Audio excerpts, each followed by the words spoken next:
comprendre le message pour les temps de la fin.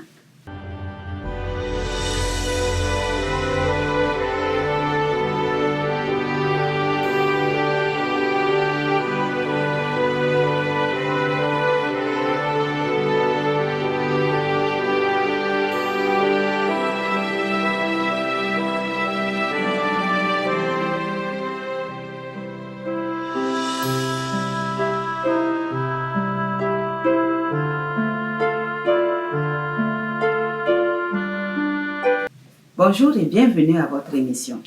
Heureuse de vous retrouver en cette nouvelle année. Je vous souhaite une bonne année pleine de santé et de bénédictions. Notre étude d'aujourd'hui a pour thème Jésus, le Fils promis.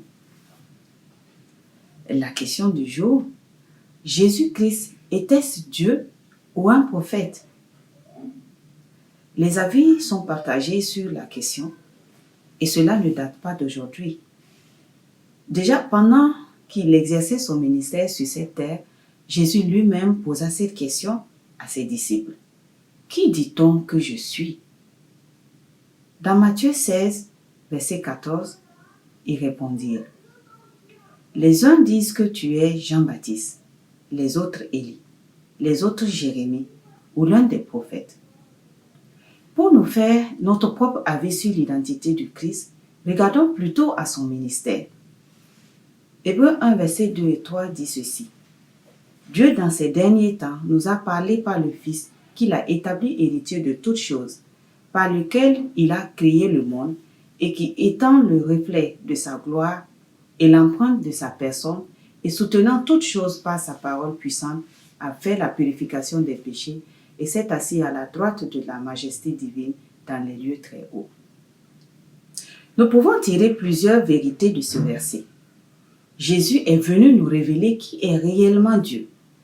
Par ses actions et ses paroles, Jésus nous a montré l'amour du Père et pourquoi nous pouvons faire confiance en Dieu et lui obéir. C'est aussi par Jésus que Dieu créa le monde. C'est encore Jésus que Dieu a choisi pour la purification de nos péchés et l'intercession en notre faveur. Dieu voulut que ce soit celui-là même par qui nous avons été créés qui soit la victime expiatoire du péché de la race humaine. Aucun humain ne pouvait être digne de cette mission. Comme le dit Romains 3, versets 23 et 24, car tous ont péché et sont privés de la gloire de Dieu, et ils sont gratuitement justifiés par sa grâce, par le moyen de la rédemption qui est en Jésus-Christ. Jésus, c'est le reflet de la gloire de Dieu, l'empreinte de sa personne. Cette révélation mérite une pause.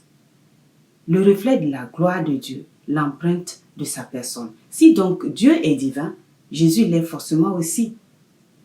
Réalisons-nous que si Dieu a pris sur lui-même cette responsabilité, c'est par amour pour sa création. Nul ne devrait encore douter du caractère de Dieu au vu de ce grand acte. C'est une démonstration à souhait qu'il se porte lui-même garant de notre salut.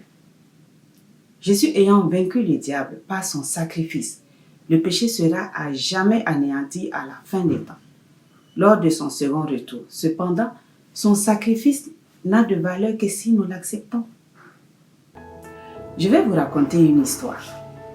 Au 19e siècle, un chef indien nommé Proudfoot autorisa le gouvernement canadien de faire traverser ses terres par le chemin de fer.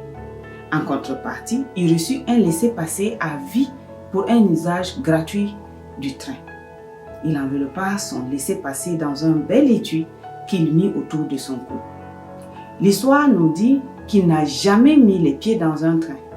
Il avait le droit de voyager où il voulait, comme il voulait, quand il voulait, mais il ne s'en est jamais prévalu. Dans Jean 11, verset 25, Jésus dit « Je suis la résurrection et la vie. Celui qui croit en moi vivra quand même il serait mort. » Cher ami, aujourd'hui la question se pose à toi. Qui est Jésus pour toi? Que fais-tu du laisser-passer qu'il t'offre de vivre éternellement? Si tu décides, comme ce chef indien, de ne pas en faire usage, ce laisser-passer ne te servira à rien. Si au contraire, tu saisis cette opportunité et crois en lui, la porte de l'éternité s'ouvre à toi. tu as le choix.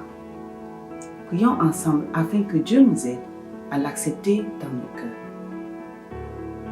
Père très saint, merci pour le don de ton Fils Jésus qui est venu nous révéler la grandeur de ton amour. Nous voulons accepter son sacrifice expiatoire sur la croix pour être libérés de la malédiction du péché. Prends le contrôle de nos vies dès cet instant et apprends-nous à marcher selon toi tes principes et non selon les conseils de ceux qui ne te connaissent pas. Que nos noms soient inscrits dans le livre de vie par ta grâce. Au nom de Christ Sauveur, nous te prions.